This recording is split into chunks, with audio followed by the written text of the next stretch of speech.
NFT واتە بەرهەمهێنانی بەرهەمێک لەلایەن بەرهەمهێنەرەکەوە. بۆ ئەوەی زیاتر بزانن کە NFT چییە و سوودەکانی چین، بینەری ئەم ڤیدیۆی بن تا کۆتایی.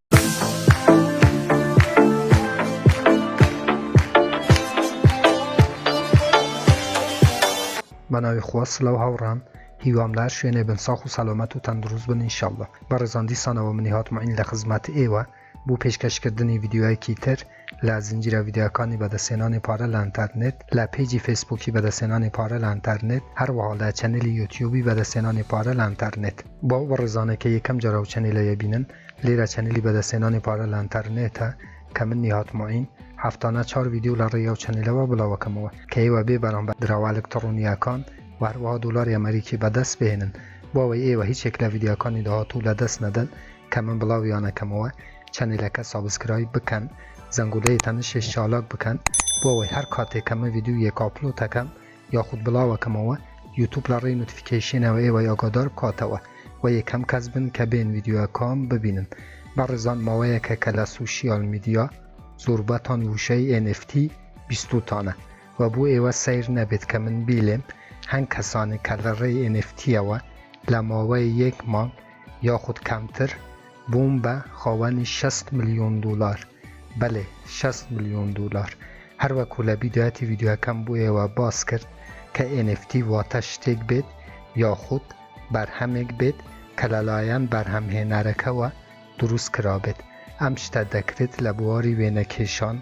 میوزیک، وێنەی دیجیتالی، فۆتۆگرافی، بەرهەمی دەستی یاخود هەر شتێکی تر لەم بابەتانەوە بێت. هەروەکو دەزانین کە دنیای دیجیتال بە تایبەتی ئەو جیهانەی کە پەیوەستە بە بلوکچین و دراوی ئەلکترۆنی کە لە ساڵی 2009 یەکەم بەرهەمی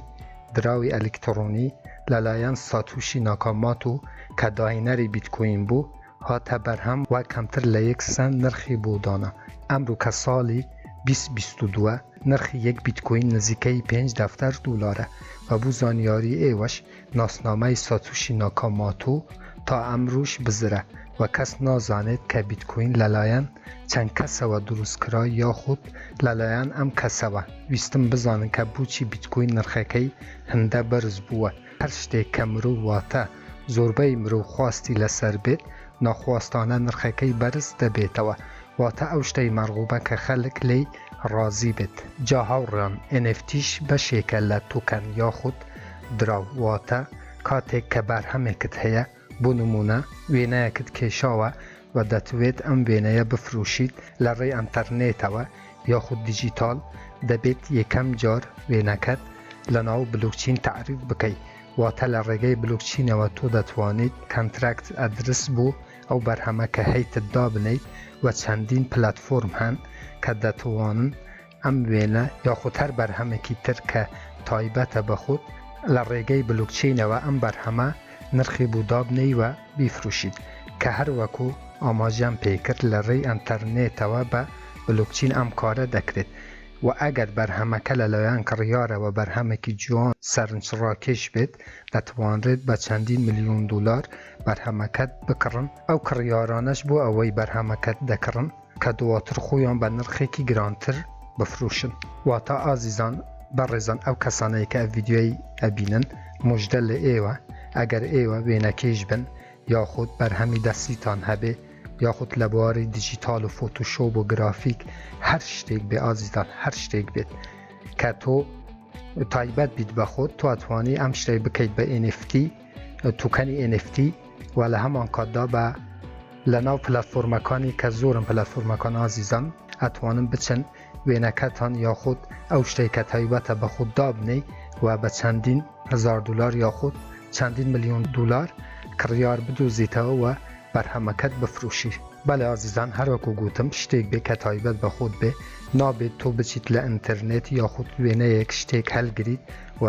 بچی بیکەیت بە NFT و بیفرۆشیت، چونکە هەر شتێک کە بەرهەمی تۆ نەبێ کۆپیڕایتە. کۆپیڕایت واتە ئەگەر تۆ وێنەیەک بفرۆشیت و تایبەت بە خۆت نەبێ یاخود میوزیکێک بێ کە ئەگەر تۆ بێخیتەنەوە ئەو پلەتفۆرمانەوە بتوێت بیفرۆشی کە ئێستا ئەو پلەتفۆرمانە زۆربەیان بە ڕۆبوت کارەکەن ئازیزان و ئەو شتێک کە تۆ لە ئینتەرنێتە هەلت گرتووە و ئەتوێ بفرۆشی یەکسەرە پلتفۆرمەکە دەزانێ و بلوکت ئەکەوە چیتر لێ ناگەڕێکەتۆ لە ناو ئەم پلتفۆرمانە کار بکەیت واتە زۆر ئاگادار بن ئازیزم زۆر ئاگادار بن ئەو شتێک هی خەڵکێکی ترە یاخود وێنەیەک لە ئەنتەرنێتا تۆ بهێنیتەوە کەمێک دەستکاری بکەیت ئەو شتە ناکرێت چکە زرەرەکە بۆ خۆتە و دواتر تۆ ناتوانانی لەو پلتفۆرمانە کار بکەیت و بەرزان چەند پلتفۆرمی گرینگن کە ئۆپنسی یەکێکە لە گەورەترین مارکێتەکان لە بواری NFT و بلوکچین کە واتوانە لە ڕێی ئۆپنسیەوە بەرهەمەکانتان بفروشن و ئەو کەسانەی کە بەرهەمیشیان نییە چەند ئەپلیکیشنێکی موبایل هەن کە واتوانن وێنەی دروست بکەن لە ڕێی ئەپلیکیشنەوە و بیکەن بە NFT و دواتە لە ناو ئۆپنسی و چەندین پلتفۆرمی تر بفروشن کە گرنگترینیان ئۆپنسیە و هەروەها ڕاریبل و تێزوس و چەندین پلتفۆرمی تر هەن کە هاوڕان کە ئەم سێ پلتفۆرمە زۆر گرنگە و بە تایبەتی ئۆپنسی کە یەکێکە لە گەورەترین مارکێتەکانی NFT کە ئێوە ئەگەر کارەکانتان جوان بێ و کاری باش ئەنجام بدەن ئەتوانن بە چەندین هزار یاخود چەندین میلیۆن دلار بەرهەمەکەتان بفروشن. ئەمڕۆ تەنها هاتم باسی NFT بۆ ئێوە بکەم و پێناسەکی کورتکراوەی NFT بۆ ئێوە بکەم. من دوو ڤیدیۆی تر هاوڕان لەسەر NFT و ئۆپنسیش دروستەکەم واتە دووس بە و سێز بەی دوو ڤیدیۆی تر من دروستەکەم تایبەت بێ بە NFT کە چۆن ئێوە بەرهەمەکەتان بکەن بە NFT و چۆن بەشاری لە ئۆپنسی بکەن و چۆن دراوەکەتان یاخود NFTەکەتان لە ناو ئۆپنسی بفروشن و چۆن کۆمونیتی واتە مشتری پەیا بکەن لە دوو ڤیدیۆی داهاتوودا کە دووسپەی و سێزبەی من ئەم دوو ڤیدیۆ کە تایبەت دەبێ بەم بابەتەوە بۆ ئێوە ڤیدیۆ دروستەکەم بۆ ئەوەی ئێوە بە ئاسانی بتوانن بەرهەمەکانتان بفروشن و لە هەمان کاتدا چەندین هزار دلار یاخود چەندین میلیۆن دلار سود بکەن و سوودەکانی NFT چین ئازیزان یەکەم ئەوەیە کە تۆ کاتێک کە بەرهەمەکەت هەیە ئەتوانی سەرمایەی بەدەست بهێنی لەو بەرهەمەی کە ئەنجامت داوە یاخود وێنەیەک یاخود میوزیکێک یاخود هەر شتێکی تر تۆ سەرمایەی بەدەست بهێنیت و دووەم شتیشەوەیە کە تۆ ئەم بەرهەمەت ئەەکەیت بە توکەن واتە ئەەکەیت بە NFT وانەناو بلوکچین تۆ تعریفی ئەەکەیت و کەس ناتوانێت ئەم بەرهەمەی تو بەکار بهێنێ بۆ کاری مەبەستی خۆی چونکە تۆ ئەم بەرهەمە تعریف کردووە لە ناو بلوکچین و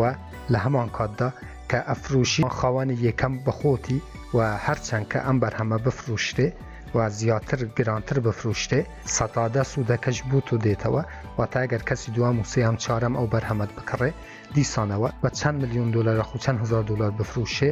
سەتادە دیسانەوە پارە یاخود سوودی ئەو بەرهەمە دێتەوە بۆ تۆ چونکە تۆ بەرهەمهێنەری ئەم وێنەیە یاخود ئەم پارچە میوزیکە یاخود بەرهەمی دەستی بوویت. هەروەکو گوتم لە دوو ڤیدیۆی داهاتوودا من چۆنیەتی NFT کردنی بەرهەمەکانتان و چۆنیەتی دانان لە ناو پلتفۆرمەکانی مارکتینگ وەکو ئۆپنسی و چەندین پلتفۆرمی تر و هەروەها کۆمونیتی چۆنیەتی پەیداکردنی ئەو کەسانەی کە بەرهەمەکانەکڕن و چۆن ئێوە بتوانن بەرهەمەکەتان بێخنە ناو ئۆپنسی یاخود چەند پلتفۆرمی تر و نرخی بۆ دابنێن لە دوو ڤیدیۆی داهاتوودا بۆ ئێوە باسەکەم بۆ ئەوەی ئەوانەی کە هونەرمەندن و ئەوانەی کە حتا ئەوانەی کە بە مۆبایلی خۆیان وێنەکەگرن ئەتوانن زۆر بە ئاسانی وێنەکەیان بکەن بە NFT لە ناو بلوکچین تعریفی بکەن و بە چەندین هزار دلار یاخود چەندین میلیۆن دلار ئیشەڵڵا وێنەکەیان بفروشن. بەڵێ ئازیزان هەروەکو گوتم بە کورتی هاتم پێناسەی NFT بۆ ئێوە کرد هیوادارم ئەم ڤیدیۆش بۆ ئێوە بەسوود بوو بێت چاوەڕێی دوو ڤیدیۆی تر بن کە دووسبەی وە سێزبەیە بۆ ئەوەی زیاتر ور ببینەوە لە بابەتی NFT و ئۆپنسی و مارکێتەکانی NFT بۆ ئەوەی ئێوەش بتوانن زیاترن قازانج بکەن. هەر ڕەخنە کامنت پرسیارێک هەبوو لەژێر ڤیدیۆیە لە چەنێلی یوتیوبم بنووسن من بە چاوان جوابتان هەدەمەوە تا ڤیدیۆیەکی تر وێبسایتێکی تر ئەپێکی تر بەهەروەها بەرنامەیەکی تر هەمووتان بەخۆی گەورە سپێرم خوا یار و پەنای ئێوە بێت خواتان لەگەڵ.